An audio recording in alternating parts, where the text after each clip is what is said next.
একজন বাবা হলেন একজন বন্ধু, যার উপর আমরা সর্বদা নির্ভর করতে পারি।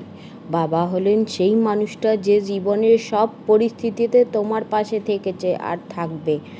বাবা হলো বাবা হলেন আমার প্রথম বন্ধু এবং আপনার জীবনের শেষ ভালোবাসা। বাবা হলো নিম গাছের মতো, যার পাতা তেতো হলেও ছায়া সবসময় শীতল করে দেয়।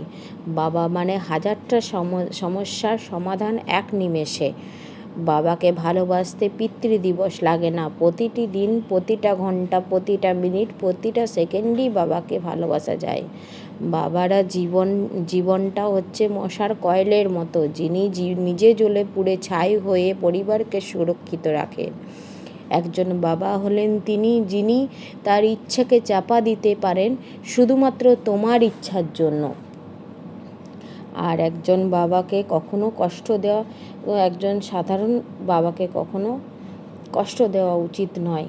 নিজের সব অনুভূতি তিনি লুকিয়ে রাখেন, নিজের সব ইচ্ছার জলাঞ্জলি দিয়ে জীবনের যুদ্ধে একা লড়ে যান। তাই কখনো নিজের বাবাকে কষ্ট দিও না। বাবাকে উদ্দেশ্য করে আজকে এই ফাদার্স ডেতে আমার একটুখানি